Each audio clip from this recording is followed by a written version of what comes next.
성도 여러분 안녕하세요. 석성원 목사입니다. 지난 3일 동안도 주 안에서 평안하셨죠? 이제 우리 가정 예배 세미나를 시작한 지도 이제 벌써 오늘이 세 번째 주간이 됩니다. 이제 다음 주까지 우리가 세미나를 하면 이론적인 그런 내용들은 우리가 다 마치게 되는데 어떻습니까, 여러분? 지금 우리가 세미나 하면서 처음에 말씀드렸던 것처럼 우리가 가정의 달을 맞이해서 가정 예배를 우리가 한번 시작해 보자, 그렇게 말씀을 드렸는데 많이 궁금합니다. 우리 성도님들 가운데 얼마나 많은 분들이 지금 가정 예배를 일주일에 한번 하시면서 이 세미나에 참여하고 계신지, 또 얼마나 많은 가정이 하나님 앞에 예배를 드리기 시작하셨는지 굉장히 궁금합니다. 그런데 참 감사한 것은 주중에 그런 피드백을 주시는 분들이 계시다는 것입니다. 그래서 가정이 함께 예배하기 시작했다고, 또 남편이 멀리 계신 분들은, 또 출장 가신 분들은 영상을 통해서라도 가족이 함께 예배드리고 있다는 그런 경험을 나눠주시고, 또 그 예배 속에서, 그러니까 그 예배 통해서 하나님이 우리에게 주시는 그런 은혜 때문에도 감격이 있지만, 그러나 우리가 드디어 가정 예배를 시작할 수 있게 됐다는 것 자체가, 그게 그 자체가 감동이고 은혜이죠. 우리가 이 코로나 기간을 지나면서 우리에게 보여주시는 하나님의 뜻이 많이 있지만, 그 가운데 우리가 부정할 수 없는 틀림없는 하나님의 관심은 바로 우리의 가정입니다. 이것이 하나님의 뜻이라는 것을 알고 우리가 하나님의 뜻에 순종하는 마음으로 가정 예배를 드릴 때 거기에서 오는 은혜와 감동이, 또 하나님께서 기뻐하시는 그 기쁨이 많을 줄로 생각을 합니다. 지금도 늦지 않았습니다. 아직 가정 예배를 시작하지 않은 성도님들이 계시면 우리 남편분들, 또 아내분들, 우리 자녀들과 더불어서 함께 가정 예배를 시작해 보시기를 권해드립니다.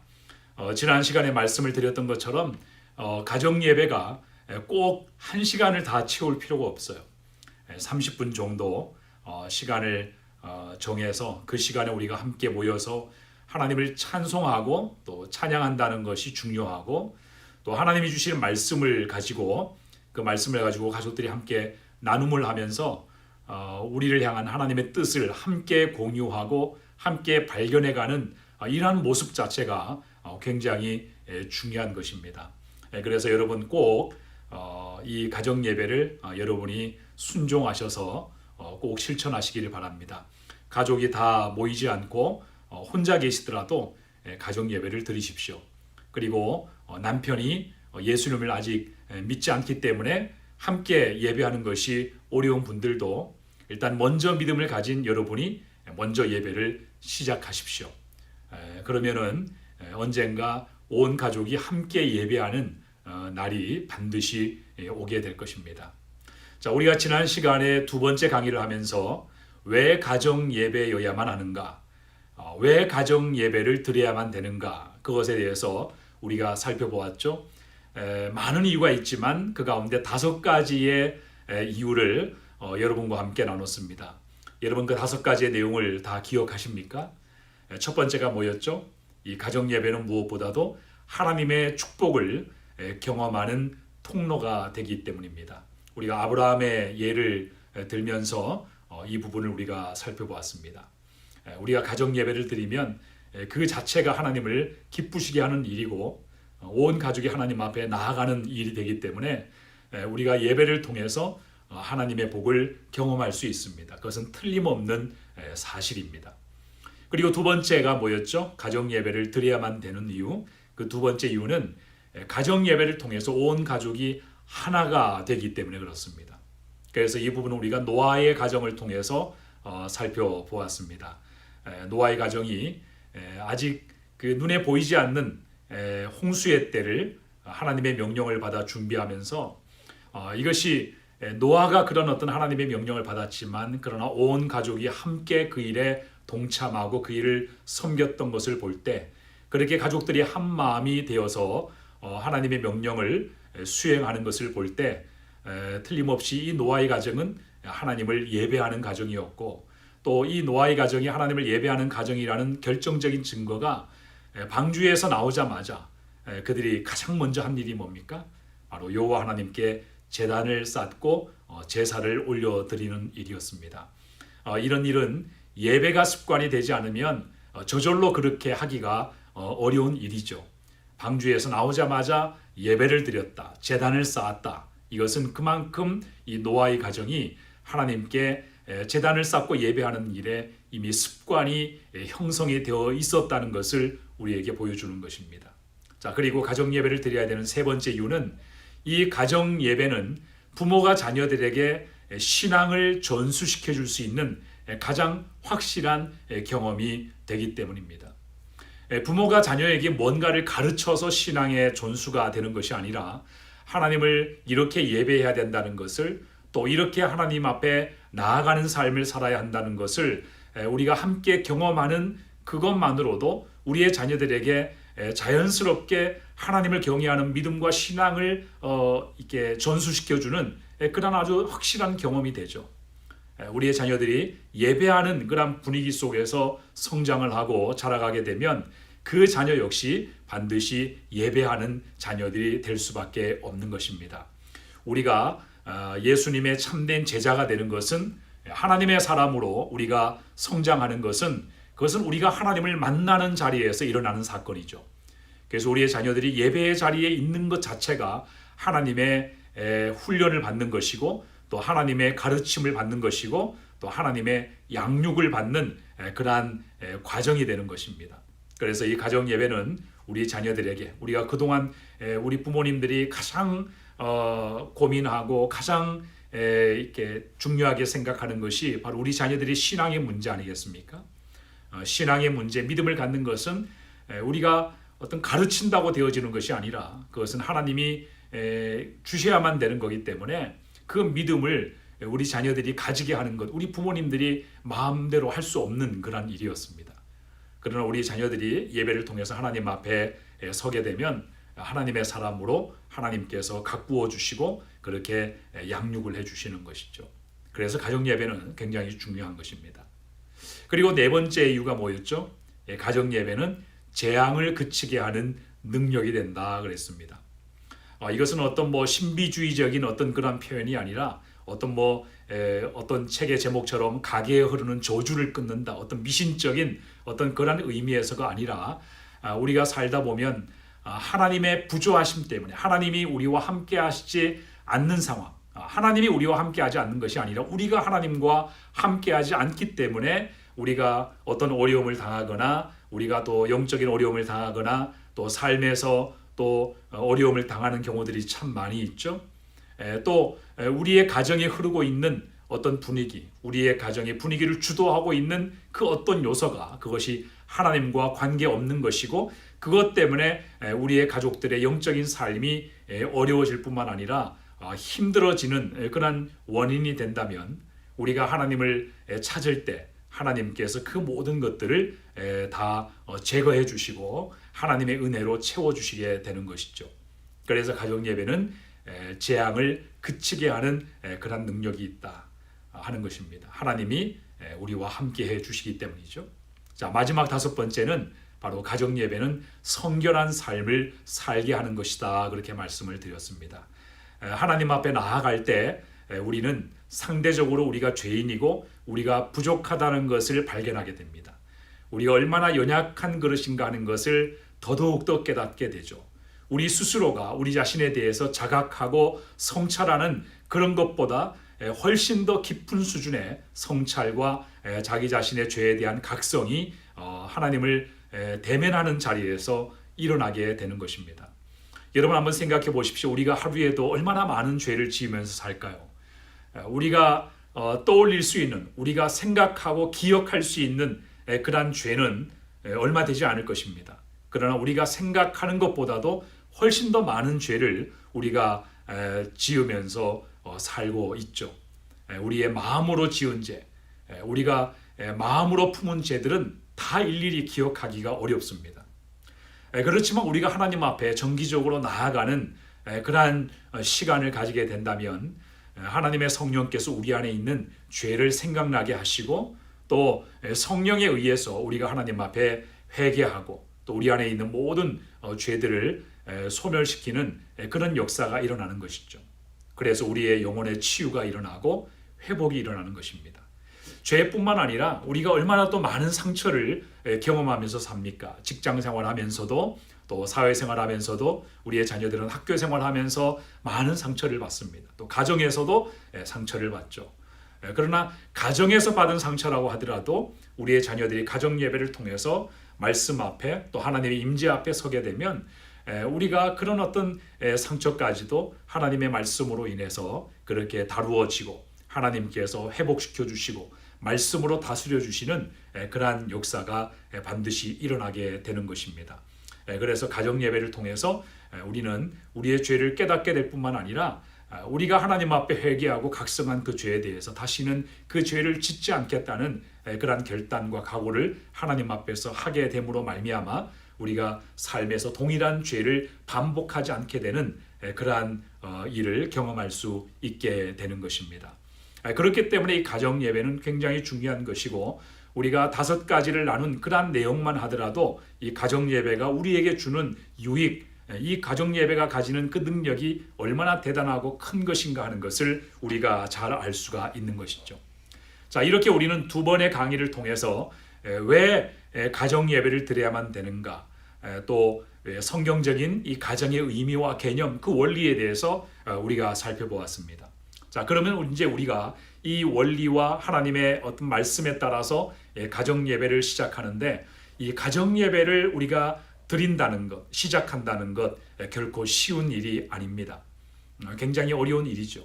그래서 아마 이 강의를 들으시는 우리 성도님들 뿐만 아니라 많은 분들이 이 가정 예배 해야 된다는 건 알지만 그래서 숱하게 가정 예배를 시도해 보았을 것입니다. 근데 시도해 보았지만 성공을 하지 못한 것이죠. 시작 자체도 못 해본 분들도 있겠지만 시작을 했는데 흐지부지 된다든지 또 시작을 했는데 어떤 인간적인 그런 요소들 때문에 하다가 중단이 되었다든지 그렇게 가정 예배에 실패한 그런 경험들을 많이 가지고 있을 것입니다. 자, 그래서 저는 이 오펠라이카 우리 제일침례교회 성도 여러분들 가정들 제가 목양하는 여러분들이기 때문에 제가 이 가정 예배 세미나를 시작하면서 그냥 이론적인 것만 여러분들에게 가르쳐 드리고 말씀드리는 것을 끝낼 것 같으면 이것을 아예 시작조차도 하지 않았을 것입니다. 그래서 여러분과 함께 이 가정 예배를 반드시 성공시키고 그래서 우리의 성도님들의 가정을 믿음의 가정으로 세우는 일에 저의 목회적인 어떤 열정과 그런 어떤 노력을 더해서 또 여러분도 함께 거기에 맞추어서 이렇게 따라오시면 그러면은 이 가정 예배를 세우는 그 일을 우리가 성공할 수 있을 것입니다.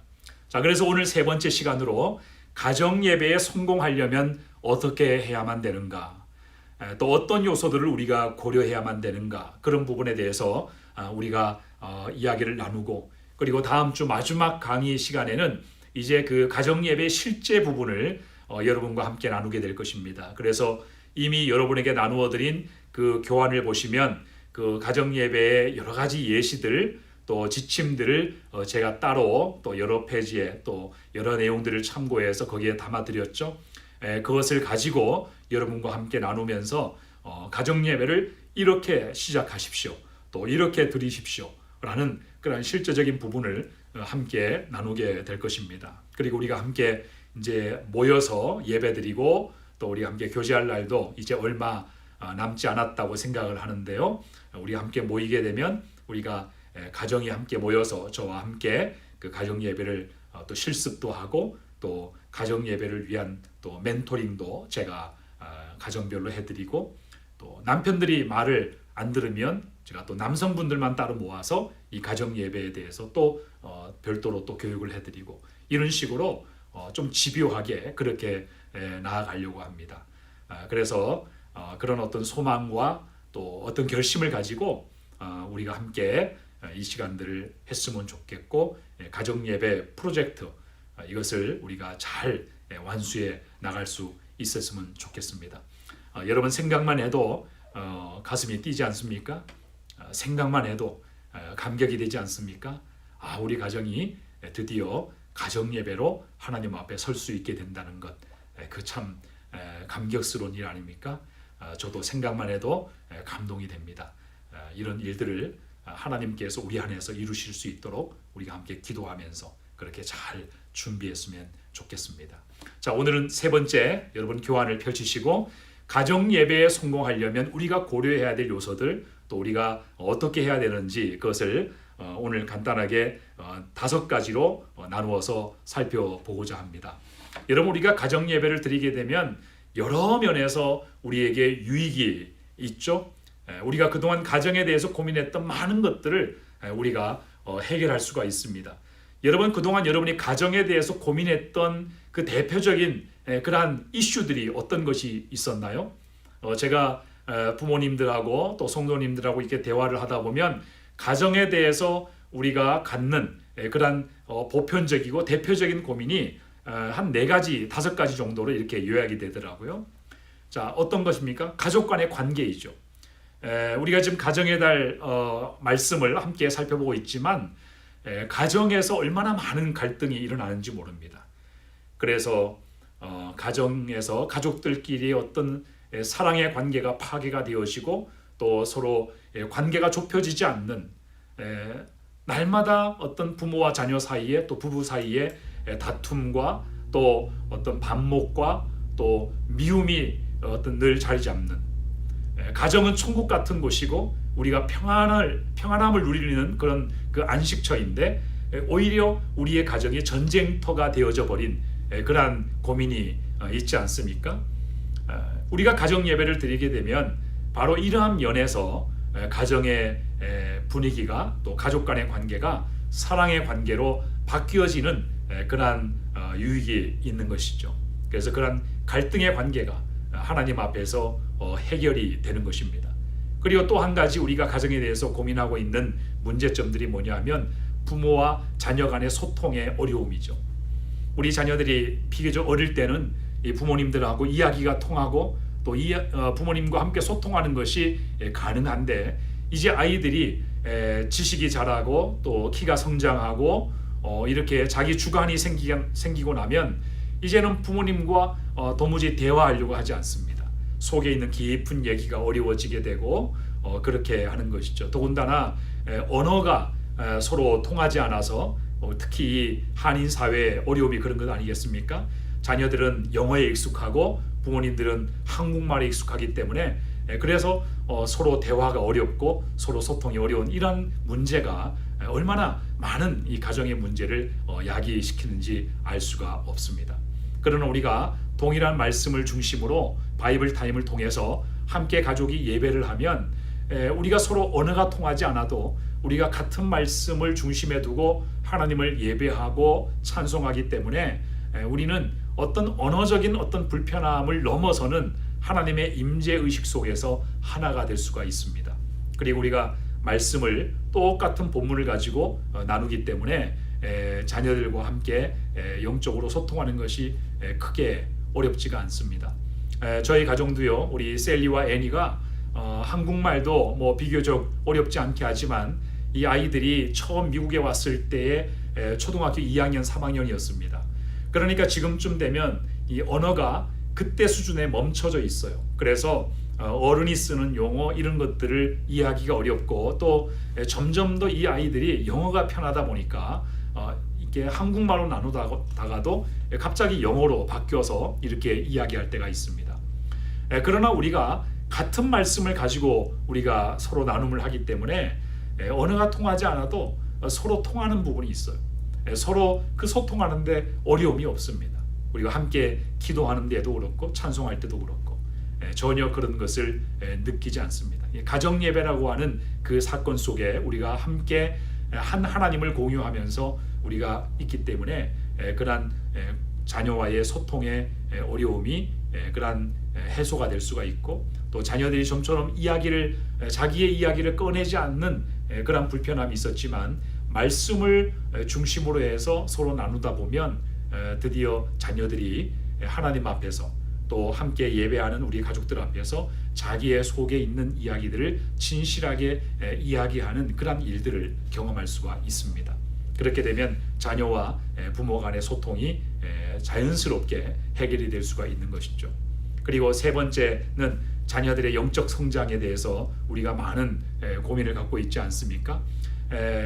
우리가 가르치려고 하니까, 우리가 그 아이들에게 뭔가를 해주어야 된다고 생각하니까 참 어려운 문제입니다. 그러나 우리의 자녀들이 예배의 습관을 가정에서 배운다는 것, 또 말씀을 통해서 그들이 직접 하나님의 주시는 말씀을 듣고 또 말씀이 그들에게 다가오면 그들이 반드시 하나님 앞에 무릎을 꿇게 되죠.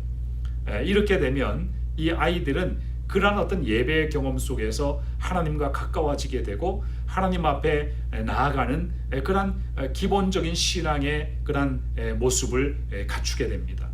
그리고 주님의 은혜를 더 사모하게 되죠. 그렇게 되면 가정과 교회가 우리의 자녀들 그러한 어떤 그 영적인 토양 위에 우리가 동원할 수 있는 그러한 자원들을 동원해서 우리 아이들을 도우면 되는 것입니다. 그래서 자녀의 영적 성장에도 많은 유익이 있고, 그리고 네 번째는 하나님의 축복을 우리가 경험하게 되죠. 우리가 늘 하나님의 복 받기를 원하는 사람들 아닙니까? 하나님의 복이 없으면, 하나님의 은혜가 없으면 우리가 어떻게 살 수가 있겠습니까? 그러나 틀림없는 것은 가정 예배를 드리기 전과 또 드리고 난 이후의 삶은 반드시 달라질 것입니다. 가장 먼저 축복은 우리가 변한다는 것이고, 우리가 하나님과 가까워지는 그런 영적인 복을 누리는 것이 우리의 첫 번째 변화이고, 그 다음 변화는 하나님과 소통하고 하나님과 동행하는 삶을 통해서 하나님이 우리의 삶을 만들어 가시기 때문에, 그래서 하나님이 주도하시는 삶은 우리가 주도하는 삶의 모습과는 다른 열매를 맺는 것이죠. 그래서 하나님께서 우리의 삶을 복되게 하시는 그런 경험을 갖게 됩니다. 그리고 다섯 번째는 사회생활의 활력을 얻게 되는 것이죠. 독수리의 날개치며 올라감 같은 새 힘을 얻는 것은 우리가 하나님과 연결되어 있을 때에 그렇습니다.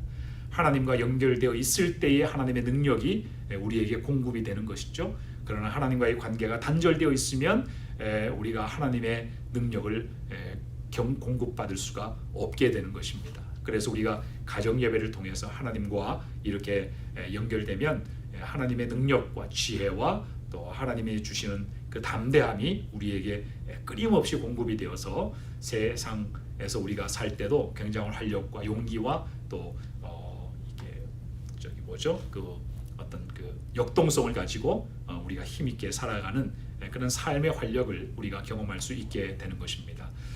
자, 그런데 우리가 가정 예배를 이렇게 우리가 많은 그 유익이 있는데 우리가 드리지 못하거나 또 실패하게 되는 이유, 또 우리가 가정 예배를 성공하기 위해서 우리가 반드시 우리가 깨뜨려야 되는 그 첫 번째가 뭐냐 하면은 바로 쑥스러움과 어색함을 이겨내야만 됩니다. 여러분, 가정 예배는 처음 시작하는 그 가정은 굉장히 어색할 것입니다. 그리고 특별히 이 예배를 주관해야 되는 그런 아버지나 어머니의 경우는 자녀들 앞에서, 가족들 앞에서 이 가정 예배를 이렇게 인도한다는 것이 굉장히 그 어색한 그런 경험이 될 것입니다. 그래서 사실 그 가정 예배를 시작하지 못하는 많은 두려움 가운데 가장 으뜸이 되는 두려움이 바로 이거예요. 어색해요. 그동안 가족들이 이렇게 진지했던 적이 없거든요. 그냥 일상적인 대화, 또 어떤 자연스러운 그런 삶을 우리가 늘 나눴고, 또 세상적인 그런 어떤 인간적인 그런 어떤 삶을 우리가 공유해 왔기 때문에 어떤 영적인 것을 함께 한다는 것, 그리고 우리가 어떤 그 진지한 어떤 그 서로의 어떤 그런 그 마음을 함께 드러내 놓고 하나님 앞에 예배한다는 것은 굉장히 쑥스러운 일이 아닐 수가 없습니다. 그러니까 이제까지 하지 않았던 것을 우리가 하려고 하니까 어색하고 쑥스러울 수밖에 없는 것이죠. 또 한 가지 이유는 바로 가족들 간의 잃어버린 신뢰 때문이죠. 이미 벌써 우리의 치부는 다 드러났고, 가족이니까 뭐 감출 게 없지 않습니까? 이미 우리의 삶을 다 알아요. 우리의 자녀들도 엄마 아빠가 평소에 어떻게 생활하는 사람들인지 어떤 생활을 하고 있는 분들인지 자녀들도 다 알아요. 그런데 갑자기 예배를 드리려고 하니까 또 예배를 인도하려고 하니까 그게 굉장히 어색할 수밖에 없죠. 그리고 자녀와 부모와의 관계가 원만하지 않거나 부부 사이의 관계가 원만하지 않을 때 서로 그렇게 이렇게 사이가 좋지 않으면서 갑자기 하나님 앞에서 거룩한 모습을 취하려고 하니까 그거 굉장히 어려운 일이죠. 사실 이런 심적 부담이 가정 예배를 성공하게 하는 데에 굉장히 큰 장애물이 되는 것입니다. 자, 그렇지만 여러분 가정 예배는 우리가 늘 지금까지 제가 강의하면서 말씀을 드렸지만 예배는 예배의 대상이 누굽니까? 하나님이에요. 우리가 주일날 성도들이 모여서 하나님을 예배할 때도 그 예배의 대상은 하나님이시고 우리가 가정에서 모인다 하더라도 그 가정 예배의 대상은 하나님이십니다. 우리가 이 초점을 분명히 해야 돼요. 우리는 하나님 앞에 예배하는 것입니다. 우리가 어떤 이 가정 예배라고 하는 이 모임을 통해서 우리가 서로의 어떤 유익을 얻기 위해서 가정 예배를 하는 것이 아니라 우리 가정이 가족 전체가 하나님 앞에 우리 자신을 내어드리는 그런 예배입니다. 하나님과의 교제입니다. 그렇기 때문에 우리가 이러한 쑥스러움과 어색함을 갖는다는 것은 그만큼 우리가 육신적인 동기, 인간적인 동기로 예배를 생각하기 때문에 어려운 거예요. 그렇기 때문에 우리가 이 예배의 본질을 알고 예배가 하나님을 향한 것이라고 우리가 하는 것을 우리가 분명하게 붙잡는다면 예배를 가정 예배를 드리는 것이 시작하는 것이 결코 어색하거나 쑥스러운 일이 될 수가 없습니다. 왜냐하면 예배라고 하는 그 환경 속에서 모든 가족이 하나님 앞에 동일한 사람들이기 때문에 그래요. 가정 예배를 할 때 자녀 앞에 부모가 굉장히 거룩한 것처럼 경건한 것처럼 이렇게 어떤 그런 구색을 생각할 필요가 없습니다. 부모나 자녀나 하나님 앞에서 다 똑같은 조건 속에서 예배를 드리는 거예요. 저희 가정의 예를 자꾸 드리게 돼서 죄송스럽지만 사실 저도 이 가정 예배를 시작할 때 굉장히 어색했어요. 목사지만 이 자녀들과 이게 성도들과 함께 예배하는 것은 전혀 어색하지가 않고 전혀 그것은 두렵지가 않은데 가족이 함께 처음 예배를 시작했을 때는 목사인 저도 굉장히 어색했습니다. 바로 앞에 설명드린 그 이유들 때문에요. 여러분과 똑같은 이유 때문에 저도 굉장히 어색했습니다. 그래서 할 수만 있다면 피하고 싶었고 할 수만 있다면 생략하고 싶었고 그럴 때가 얼마나 많이 있었는지 모릅니다. 그런데 그러한 염려를 깨고 하나님 앞에 또 동일한 이렇게 예배자로서 나아가기 시작했을 때 그것이 저의 잘못된 생각이었고 불필요한 두려움이었다는 것을 경험하게 되었습니다. 특별히 하나님의 말씀, 만약에 우리 부모님들이 가정 예배를 드리면서 말씀을 전해야 되는 입장이라고 한다면 그것은 더더욱 어려운 일이 되겠죠. 가정 예배를 어려워하는 우리 부모님들의 경우를 보면 이 설교를 어떻게 할 것인가, 말씀을 전하는 이 부분 때문에 가정 예배가 어려웠던 적이 참 많았습니다. 그러나 우리 교회는 누군가가 설교를 하는 것이 아니라 모든 성도님들이 함께 바이블 타임 말씀으로 매일매일 말씀을 묵상하기 때문에 우리가 추구하는 그 가정 예배는 그런 말씀의 나눔이 있는 것이죠. 그래서 하나님이 우리 각자에게 주신 그 말씀을 서로 나눔을 통해서 그 가족들을 통해서 하나님이 우리에게 주시는 말씀을 우리가 함께 듣고 그 말씀 앞에 결단하는 그런 방식 아닙니까? 그러니까 아빠도 동일하게 그 말씀 앞에서 하나님의 말씀을 듣는 자로 또 하나님을 예배하는 예배자로 서는 거예요. 그렇기 때문에 굉장히 마음에 부담이 사라지는 것입니다. 그래서 저는 가정 예배를 드릴 때 특별히 나눔을 할 때도 이 말씀의 그 나눔을 굉장히 진솔하게 이렇게 나눕니다. 심지어는 저희의 치부까지도 다 드러내요.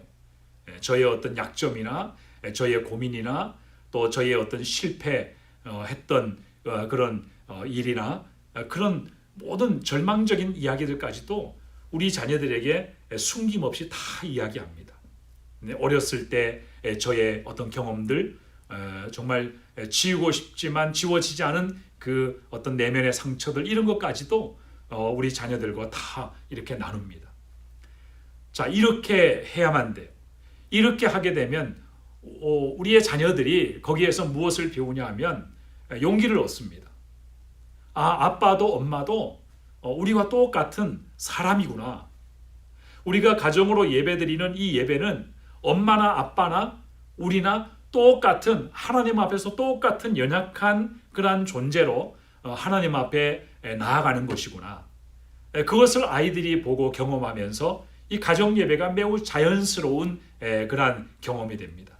그리고 가정 예배를 자꾸 더 드리고 싶어하는 마음으로 점점 발전해 가는 것을 볼 수가 있습니다. 우리가 이 가정 예배를 쉽게 시작하지 못하는 것, 어색하게 느끼는 것은 그것은 지극히 당연한 것입니다. 그것을 이상하게 생각하지 마십시오. 그것을 내가 모자라서 내가 믿음이 없어서라고 생각하지 마십시오. 그것은 누구에게나 느껴지는 어색함입니다. 그렇지만 그 어색함을 깨뜨리고 나면 그래서 예배의 즐거움을 우리가 비로소 맛보게 되면 이 가정 예배가 참 좋구나, 가정 예배가 참 행복하구나 하는 것을 경험할 수가 있는 것입니다. 이 어색함을 깨뜨리는 방법은요, 그것은 그럼에도 불구하고 예배를 지속하는 것입니다. 그만두고 싶은 마음이 생길 때, 그럴 때 우리가 하나님을 의지해서 그럴수록 더 가정 예배를 우리가 힘써 드리면 지속성 가운데에서 이 어색함은 사라지게 되고 예배가 우리의 가정에 자연스러운 그런 습관이 되게 되는 것입니다. 결국 이 어색함과 쑥스러움의 극복은 우리가 예배를 통해서 하나님께 초점이 맞추어질 때, 그럴 때 사라지게 되는 것이죠. 하나님께 마음이 모아지고 우리의 시선이 모아지는 그러한 순간이 있습니다. 그 순간을 우리가 극복하면 예배는 너무나도 자연스러운 경험이 되고 너무나도 즐거운 시간이 될 수 있습니다. 여러분 기억하십시오. 하나님 앞에서 우리 모든 가족들은 다 동일한 조건에 놓여 있는 사람들입니다. 그것을 기억하시고 이 쑥스러움과 어색함을 깨뜨리시기 바랍니다. 자, 두 번째, 가정 예배에 성공하기 위해서는 이것입니다. 가정 예배에 대한 형식을 버리고 자녀의 감성과 연령대를 고려해서 계획을 해야만 됩니다.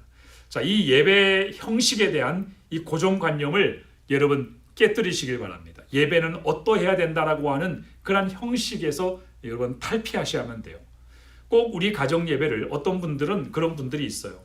굉장히 고지식하고 보수적이어서 예배 그러면 주일 예배처럼 해야 돼. 그래서 묵도부터 시작해서 쭉 예배 순서를 그대로 답습하는 그런 예도 있습니다. 물론 그 예배 속에서 가족 모두가 어려움을 느끼지 않고 불편함을 느끼지 않는다면 그것이 좋다면 그렇게 해도 상관없습니다. 그러나 예배 형식에 너무 집착할 필요가 없습니다. 교회 예배를 반드시 다 그대로 따라서 해야 된다는 그런 생각을 갖지 말고 여러분의 가정의 형편을 고려해서 또 여러분의 자녀들의 어떤 연령이나 또 상황에 맞게 그렇게 예배를 여러분이 구성을 하시면 됩니다. 그러나 우리가 예배라고 할 때 아까도 말씀드렸던 것처럼 예배의 본질은 바로 드림이라고 말씀을 드렸죠. 그렇기 때문에 이 드림의 요소를 우리가 빼어놓아서는 절대로 안 되죠. 그래서 여러분이 형식을 여러분의 가정에 맞게 그렇게 디자인을 하시더라도 여러분이 반드시 기억해야 되는 것은 거기에 찬양과 또 기도와 말씀, 이 세 가지의 요소는 반드시 포함을 시켜야만 됩니다. 그리고 이 예배를 하나님께 영광 돌려드리는 그러한 어떤 예배로 여러분이 그 본질을 지키는 가운데 그 특성에 맞게 예배를 디자인하시면 됩니다. 특별히 우리 교회는 자녀가 어린 킨더 스쿨이라든지 또 초등학교 아주 어린 자녀들이 있는 그러한 가정들이 있죠. 그런 경우에는 어린 아이들에게 예배의 분위기를 맞출 수가 있어요. 그 아이들이 주일학교에서 배우는 찬양을 부를 수 있고 또 함께 또 그 아이들의 언어에 맞춰서 그렇게 예배를 드릴 수가 있습니다. 제가 종종 어떤 가정으로부터 자녀의 어떤 그 사진 또 자녀의 어떤 근황을 이렇게 듣는 경우들이 있는데, 엊그제 어떤 부모님이 어린 딸이 하나님의 말씀을 이렇게 암송하는 그 영상을 찍어서 보내줬어요. 제가 그 모습을 보고 정말 너무 힘이 되고 아주 너무 이렇게 뭐라 할까요? 그 리프레시가 되었습니다. 정말 도전이 되고 감동이 되었어요. 여러분 생각해 보세요. 우리의 자녀들의 그 입술에서 하나님의 말씀이 터져 나온다는 것. 우리의 자녀들이 하나님을 찬송하는 그런 그 삶을 한다는 것. 그 얼마나 귀한 일입니까? 너무나도 아름다운 모습이 아닐 수 없어요. 그러니까 우리의 그 어린 자녀들은 그 예배 속에서 너무나도 자연스럽게 하나님을 배우게 되는 것입니다.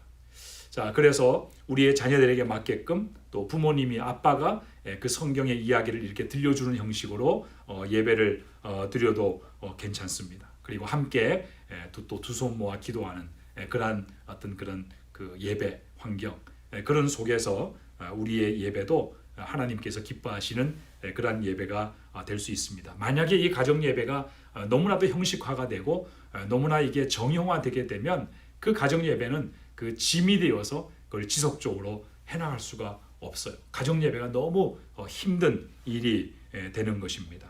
그래서 아까 말씀드린 찬송과 또 말씀 나눔과 기도, 이 세 가지의 요소를 반드시 포함한 가운데 여러분의 가정에 맞는 그러한 가정 예배를 여러분이 계획하시면 됩니다. 우리가 이제 다음 주에 가정 예배 그 실제에 대한 이야기를 나눌 때 그 어떤 형식으로 우리가 예배를 계획하고 예배를 진행하면 되는지에 대한 그런 이야기를 나눌 때 더 부연해서 많은 이야기들을 나누게 될 것입니다. 이 부분은 그렇게 하시면 되겠고, 그리고 그 하나님의 말씀을 서로 나누는 그런 그 시간은 가족들이 서로 소통하는 그런 시간입니다. 말씀을 이렇게 서로 나누고 또 서로 깨달은 것을 나누는 가운데 그것을 그냥 내가 이 말씀을 깨달았습니다 이렇게 끝나지 말고, 말씀은 반드시 우리의 삶에 연결된 그런 나눔이 되어야만 돼요. 목장 모임도 마찬가지고, 내가 이것을 이렇게 깨달았습니다 그것으로 끝나버리면 그것은 나눔의 의미가 없어요. 그 말씀을 통해서 우리의 삶에 어떻게 연결을 시키고 또 어떻게 그것이 삶으로 적용이 되는가가 되게 중요합니다. 그렇기 때문에 가정 예배 속에서 말씀을 나눌 때 어떤 거기에 삶의 나눔이 같이 있어야, 그래야만 서로 부모와 자녀와 가족 간에 서로 영적인 소통이 되고 그 예배가 더욱더 풍성해질 수가 있는 것입니다. 자, 그래서 교환에 있는 것처럼 비형식의 형식을 추구하는 것이죠. 기도와 말씀, 찬양을 중심으로 자유롭지만 그러나 창의적인 예배, 그런 예배로 여러분이 하나님 앞에 나아가시면 됩니다. 예배 형식에 너무 지나치게 집착하지 말라는 그런 말씀을 드립니다. 그 다음 세 번째, 정말 중요한 것인데요. 가정 예배의 시간을 약속하고 그 약속을 반드시 지키는 그러한 분위기를 만들어야만 됩니다. 가정 예배가 실패되는 이유가 뭐냐면은 자꾸 어떤 인간적인 상황에 이 예배의 시간이, 가정 예배의 시간이 자꾸 뒤로 밀려간다는 거예요. 처음에는 어떤 날에, 예를 들어서 일주일에 한 번, 뭐 수요일 날 저녁에 우리 가족이 7시에 모여서 예배를 드린다 이렇게 약속을 해놓고 처음에 몇 주는 잘 지키다가 어떤 때 갑자기 그 약속이 미뤄집니다. 뭐 조금 피곤하면 오늘 너무 피곤하니까 내일 하자. 뭐 일주일 내에 한 번 하면 되니까 뭐 내일 하자. 뭐 이렇게 미루기도 하고, 또 그렇게 미루는 횟수가 많아지면 많아질수록 점점 더 이제 이 예배가 사라집니다. 그러다가 예배가 흐지부지 되어 버리는 거예요. 여러분, 가정 예배의 그 시간을 가족이 함께 정하고 약속하고 또 정해진 그 시간을 지키는 것이 왜 중요하냐면요, 그것이 바로 우선순위의 문제이기 때문에 그래요. 특히 자녀들과 함께 예배함에 있어서 부모에 의해서 예배의 시간이 자꾸 변경이 된다든지 미뤄지게 되면 어떤 메시지를 주게 되냐면, 우리 부모님에게 있어서, 우리의 가정에게 있어서 예배는, 이 가정 예배는 우선순위가 아니구나. 이 예배는 우리에게 있어서 그렇게 중요한 것이 아니구나 라는 그런 메시지를 주게 됩니다. 그래서 예배는 우리의 삶에 그 다른 어떤 일이 생기면 얼마든지 미뤄질 수 있는 거구나, 이러한 인식이 심어지게 되면 예배를 이렇게 가볍게 생각하는 그러한 그 경향으로 흘러가게 되는 것이죠. 제가 이게 목회를 하면서 보면 가정 예배를 시도했다가 실패하는 사례가 대부분 이런 경우가 굉장히 많이 있었습니다. 그리고 이 가정 예배의 약속의 변경이 대부분 부모님 때문에 생겨요. 제가 뭐 직장에서 늦게 퇴근하거나 이런 경우 때문이면은 이런 말을 안 하죠. 그냥 단순한 어떤 그 게으름, 단순한 어떤 이 변심, 이것 때문에 예배 시간을 자꾸 충분히 컨트롤을 할 수 있는 상황임에도 불구하고 우선순위에서 예배가 밀려나 버리는 그러한 모습들을 보게 됩니다.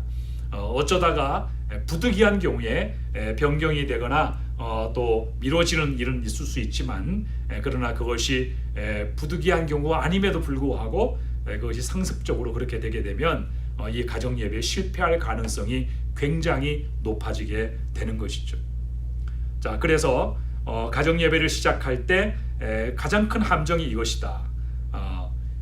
이것을 우리가 마음속에 염두에 두고 가정 예배에 대한 시간과 약속은 반드시 지키는 그런 분위기 하는 것이 좋습니다. 설사 가족들 가운데 누군가가 부득이하게 참여하지 못하는 경우가 생겼다 하더라도 정해진 시간에 남은 가족들이 모여서 가정 예배를 드리는 것, 이렇게 해야만 가정 예배를 실패하지 않고 계속 이어갈 수 있는 그러한 길이 되는 것입니다. 제가 이 교환에는 그 두 번째 줄에 부득이하게 바쁘거나 사정이 생길 경우에는 가정 예배를 한 달에 한 번으로 정해서 드리는 것도 좋습니다. 자, 이렇게 했지만 제가 여러분에게 정정해서 말씀드립니다. 이 한 달에 한 번은 가정 예배를 실패할 가능성이 더 높습니다. 지금 우리의 경우에는. 그래서 여러분 일주일에 한 번, 그것도 30분 정도 시간을 하나님 앞에 내는 것은 어려운 일이 아니죠. 그래서 그것을 고치십시오. 가정 예배를 매주 한 번은 그렇게 드릴 수 있도록. 어떤 가정은 매일 가정 예배를 드리는 가정도 있어요. 매일매일 예배를 드리는 그런 가정이 있습니다. 우리 교회도 있어요. 너무 감사한 일이죠. 매일매일 가정 예배를 드리고 또 말씀 나누는 그런 삶으로 이어진다면 더더욱 좋겠지만, 일단 일주일에 한 번이라도 가족이 함께 모여서 이렇게 정해진 시간에 하나님과의 약속이라고 생각하고 그렇게 하는 것은 중요합니다. 그래서 알람 시간도 맞춰 놓는 것도 좋은 생각이에요. 안 그러면 그냥 지나쳐 버리게 돼요. 시간이 빨리빨리 지나가기 때문에. 자, 우리가 어떤 회사에 중요한 회의가 있거나 또 우리가 해외로 여행 가기 위해서 비행기 티켓을 끊었거나 할 때는 우리는 며칠 전부터 그 시간을 계속 머릿속에서 생각하고 있지 않습니까? 비행기 타고 한국을 가거나 어디 여행을 갈 때는 그 비행기 시간 놓치지 않으려고 얼마나 우리가 늘 신경을 씁니까? 그리고 공항에 3시간 전에 미리 가 있죠. 우리의 예배는 어떻습니까? 사실 이러한 것보다도 우리의 예배는 더 철저히 해야만 되죠. 더 중요하게 생각해야만 되죠. 그래서 공항에 2시간, 3시간 미리 우리가 가 있는 것처럼 예배도 우리가 갑자기 시간이 닥쳐서 딱 졸린 눈으로 이렇게 하는 것이 아니고, 딱 하나님 앞에 예배드리기 전 5분 전에 가족이 모여서 기도로 예배를 준비하고 설레는 마음으로 예배를 기다리는 그러한 모습이 굉장히 중요합니다.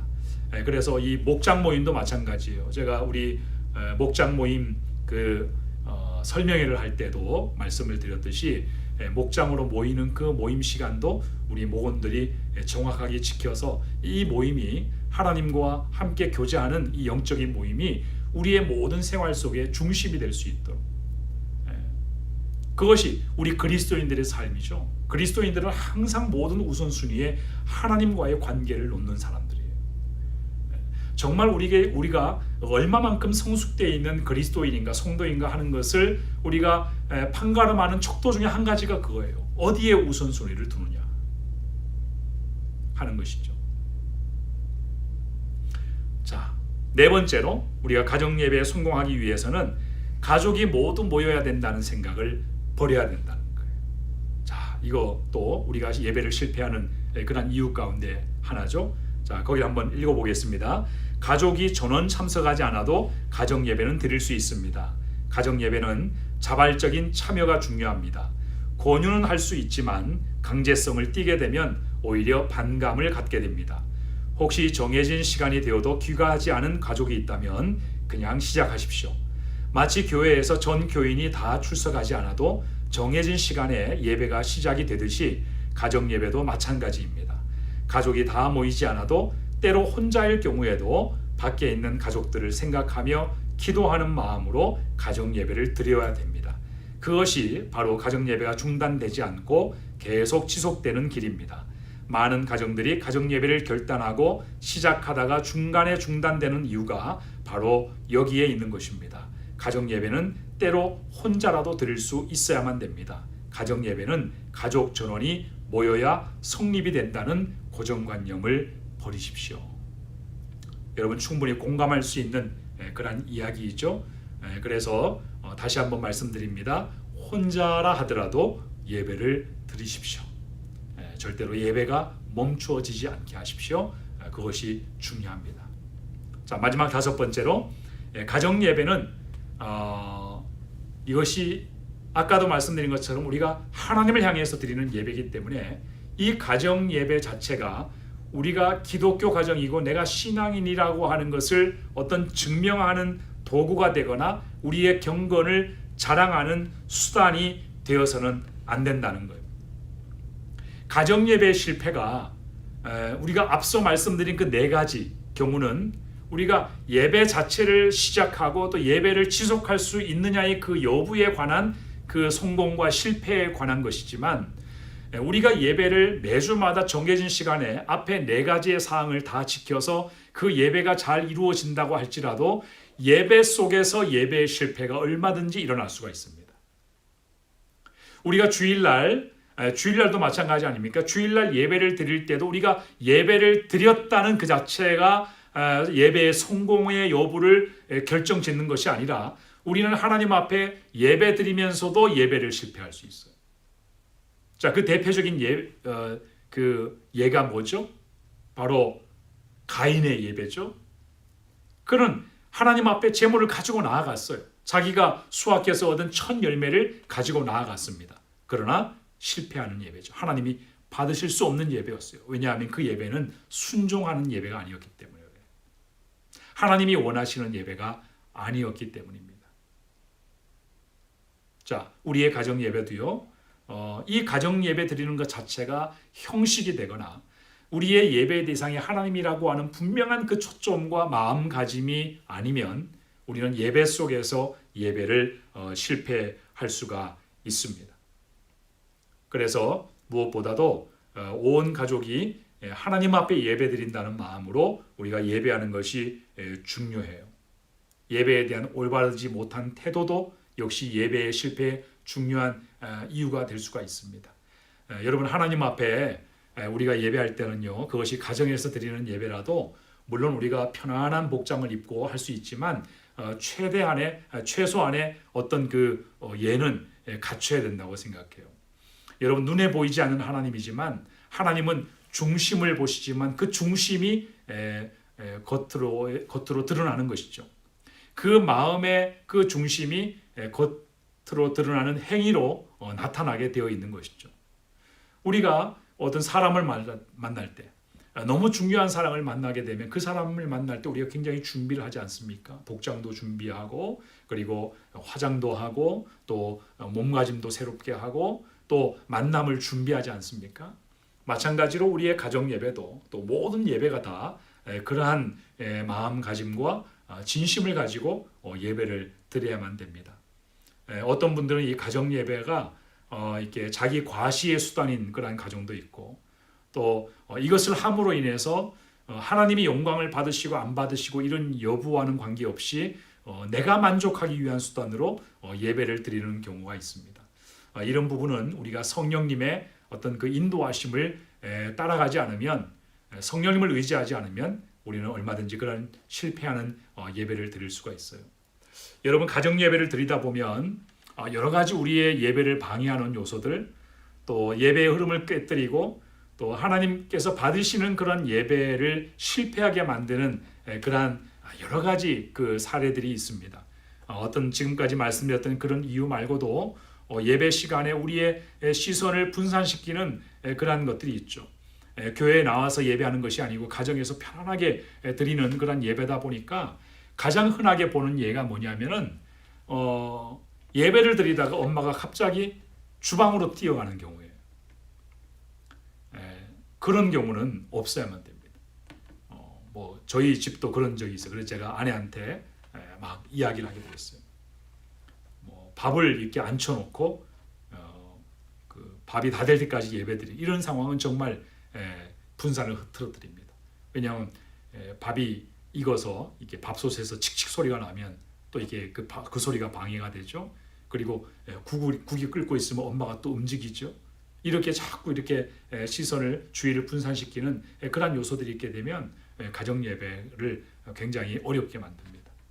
그리고 또 한 가지는 우리 자녀들하고 같이 예배를 드리다 보면 우리 부모님들이 경험할 수 있는 그런 일들인데 우리 자녀들이 처음부터 예배의 올바른 태도를 우리 부모님들에게 보여드리지 않을 수도 있어요. 왜냐하면 엄마 아빠가 뜻을 정해서 우리 가정은 이제 하나님 앞에 예배하겠다 이렇게 선언을 하고 우리의 자녀들이 순종해서 함께 예배하지만 우리의 자녀들이 처음부터 기쁜 마음이 아닐 거예요. 엄마 아빠가 하라고 하니까 어쩔 수 없이 끌려 앉아서 그렇게 예배하는 그런 경우가 대부분일 것입니다. 그렇다고 할지라도 우리의 자녀들에게 이 예배는 우리가 가르쳐야 되는 부분이고 우리가 경험시켜야 되는 그런 부분이기 때문에 그렇다 할지라도 여러분이 하나님 앞에 예배하는 그 일을 계속 해야만 되는 것이죠. 근데 예배를 드리다 보면 부모님의 신경을 거슬리게 만드는 그런 이 자녀들의 모습이 나타날 때가 있어요. 뭐 예배를 드리면서 딴짓을 한다든지 또 뭐 예배를 드리는데 찬송을 따라 부르지 않는다든지 또 말씀을 나누는데 굉장히 건성이고 또 되게 무성의하게 그렇게 한다든지 그런 모습을 보면 예배를 전체 주관하는 그런 부모 입장에서 볼 때는 속 터지고 답답한 그러한 일이 될 수가 있습니다. 자, 그렇다 할지라도 예배를 드리는 그 중간에 자녀들의 자세나 또 자녀들을 꾸짖거나 야단치는 그런 일은 자제하십시오.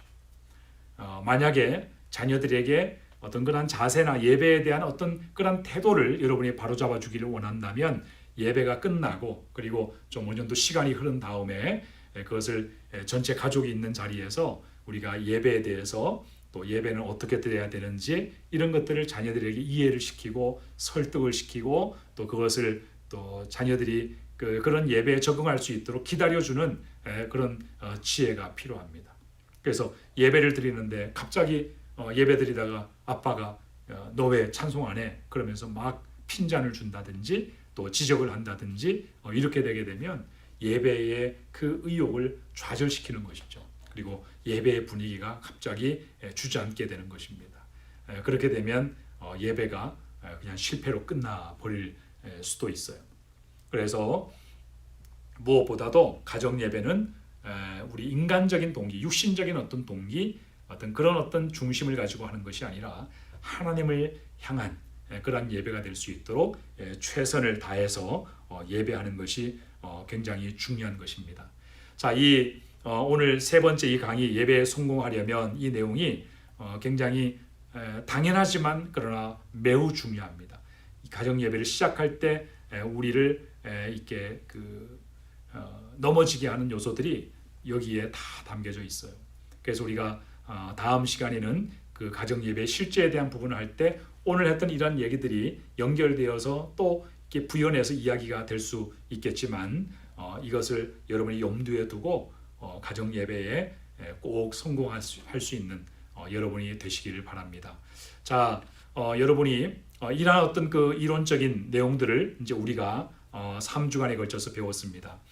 이런 것들을 여러분들에게 이렇게 하라고 그냥 던지지 않을 것입니다. 말씀드렸던 것처럼 우리가 코로나 끝나고 다 모이게 될 때 우리의 자녀들도 따로 제가 이 가정 예배에 대한 그러한 중요성에 대해서 아이들하고 소통을 할 것이고 또 가족별로 이 가정 예배를 실제로 함께 드릴 수 있는 그런 분위기를 만들어 드릴 것이고 그리고 우리의 그 믿음의 가장들, 우리 아버님들에게도 부모님들에게도 이러한 예배의 중요성에 대한 그러한 이야기들을 함께 나누는 그러한 기회를 갖게 될 것입니다. 그리고 이 바이블 타임 말씀을 여러분 계속 잘 읽고 계시죠? 우리 성도님들 매일매일 꾸준히 그 말씀을 읽고 그 말씀 속에서 하나님의 음성을 듣는 그러한 일을 잘 해주셔서 얼마나 감사한지 모릅니다. 그것을 여러분이 잘 하고 계셔야 또 우리의 자녀들도 그 말씀을 읽는 그러한 습관이 생기면 가정 예배는 훨씬 더 쉬워집니다. 말씀드렸지만 오히려 자녀들이 그 말씀을 나누고 싶어서 가정 예배를 기다리게 돼요.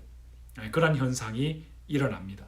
그래서 아직 우리의 자녀들 가운데 이 바이블 타임 말씀을 읽는 것이 아직 어려운 아이들이 있다면 그것도 우리가 유스 아이들, 우리 자녀들 따로 불러 모아놓고 말씀을 나누는 그런 그룹을 만들어 줄 겁니다. 그렇게 해서 그 아이들이 말씀을 가까이 하고 또 가정 예배를 통해서 예배를 경험하고 그 속에서 하나님을 만나는 그러한 그 아이들, 우리의 자녀들, 우리의 가정으로 이렇게 성장해 간다면 이것은 그 우리 자녀들에게 굉장한 믿음의 유산을 남겨주는 것이 되는 것이죠. 자, 오늘 이 세 번째 강의 여기서 마치겠습니다. 이제 남은 3일 동안도 여러분 가정 예배 시도하시고 또 말씀 안에서 승리하시길 바라고 다음 주 수요일 날 또 이 시간에 뵙도록 하겠습니다. 우리 함께 기도하겠습니다. 좋으신 아버지 하나님 감사합니다. 우리가 하나님 앞에 예배자로 나아가야 한다는 것 너무나도 잘 알지만 또 우리의 모든 가족들이 하나님을 예배하기를 원하지만 그러나 여러 가지 우리 안에 있는 육신적인 그런 이유들 때문에 그동안 가정 예배가 쉽지 않았고 항상 실패를 경험해야만 했습니다. 하나님 아버지, 지금까지 우리가 함께 나눈 이 가정 예배의 원리, 또 성경 속에서 가정 예배를 하나님 앞에 신실하게 드렸던 믿음의 사람들의 그런 예들 우리 가슴 속에 깊이 담게 하여 주셔서 우리 오펠라이카 제일침례교회 모든 성도님들의 가정이 하나님을 찾고 또 하나님을 예배하는 그런 가정 예배로 그렇게 충만해지는 그런 영적인 가정이 되게 하여 주셔서 하나님 우리가 가정을 하나님의 것으로 믿음의 공동체로 세워드리는 그러한 역사를 이룰 수 있도록 인도하여 주시옵소서. 우리의 자녀들이 가정을 통하여 주님의 제자가 되고 하나님의 사람이 되고 어딜 가나 하나님을 예배하는 백성으로 살아갈 수 있도록 역사하여 주시고 또 이 가정 예배를 통하여 우리 온 가족들의 믿음이 함께 성장하는 그런 축복의 경험들이 될 수 있도록 하나님 역사하여 주시옵소서. 이제 우리가 이 가정 예배 운동을 시작하고자 합니다. 하나님이 성령께서 이 일을 주도하여 주시고 성령님이 뜨겁게 역사하여 주시고 성령님께서 이 모든 일의 동력이 되어 주셔서 우리 모든 오펠라이카 제일침례교회 성도님들의 가정은 하나님을 예배하는 가정, 가정 예배로 하나님 앞에 나아가는 가정이 다 될 수 있도록 하나님 축복하여 주시옵소서. 주 예수 그리스도의 이름으로 기도하옵나이다. 아멘. 감사합니다. 다음 주에 뵙겠습니다.